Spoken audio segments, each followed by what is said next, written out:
de Bordeaux, also known as Bordeaux, is one of the leading destinations for wine lovers across the world. Based in the southwest of France on the Garonne River, there are 57 appellations that make up it Bordeaux, so it's officially France's biggest wine region. Biggest wine region? Now then, have you been paying attention? Who do you think introduced Bordeaux to wine? It was the Romans, the sexy Romans.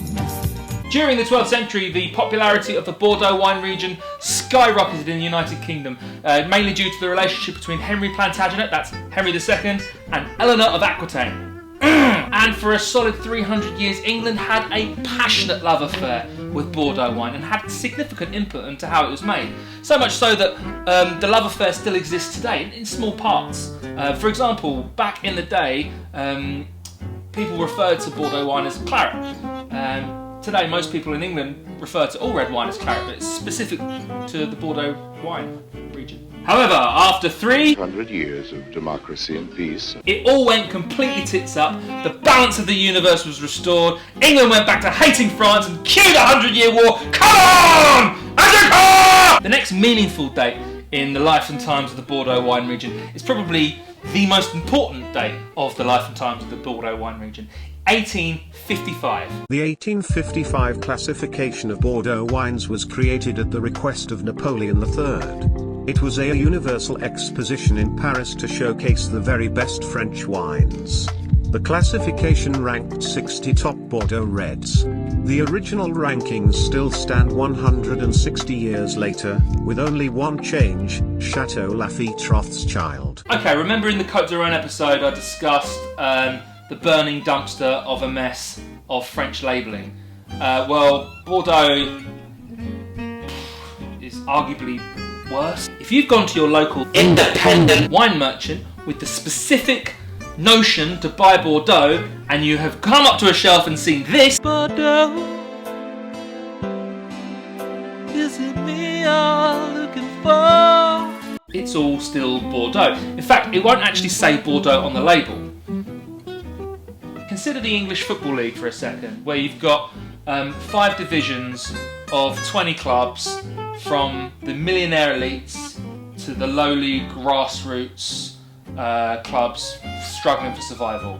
If you think of wine classifications across a specific region, in this case Bordeaux, it's a little bit like that. The people who produce the wines or make the wines have been categorised so. The best piece of advice I can give to anyone who's looking to get a really good understanding of Bordeaux wine, yet who doesn't want to break the bank, look for wines with the words Cru Bourgeois at the top.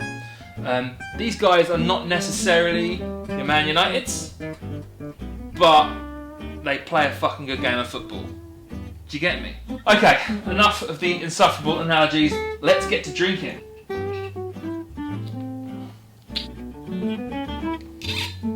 Step number 1, up to step number 2. Bing bam boom. You're done, motherfucker. Bordeaux is a blended wine. In fact, it is the most commonly replicated red blend from around the world.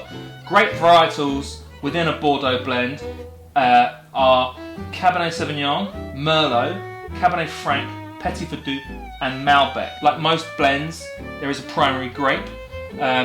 However, it's a bit weird in Bordeaux because they're sort of split between left bank and right bank. Left bank Bordeaux tends to be more dominated by Cabernet Sauvignon, whereas right bank Bordeaux tends to be more dominated by Merlot. We're drinking left bank today. Benjamin is drinking 2017 Cru Bourgeois, Chateau Haute Madrac. The vineyard of Chateau Haute Madrac covers 20 hectares that stretch on a gravel slope of the commune of Saint-Sauveur. Notice that my pronunciation is better than his. Earlier on he said Petit Verdot instead of Petit Verdot. What a cock. It looks spectacular, doesn't it? So dark. Lots of black fruits. I would decanter your Bordeaux. I've not today for the purpose of this video, but I've had it open for about 10 minutes and not taken a sip, and it's just smelling better and better and better. I'm really dragging this out because I think it's going to be great.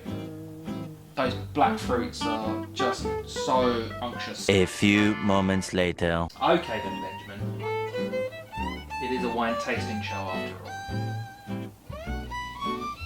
It's more to the bridge dear friends for you, Henry Plantagenet.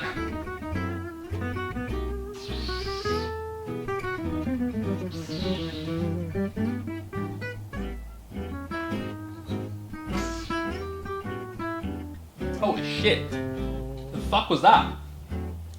That was crazy. It's a sort of mineral burst. And then loads of fruit comes through. And then it gets all prickly and savoury. That's wild. That's great. And as it sort of bounced off each part of the mouth, it responded differently. That's fucking insane.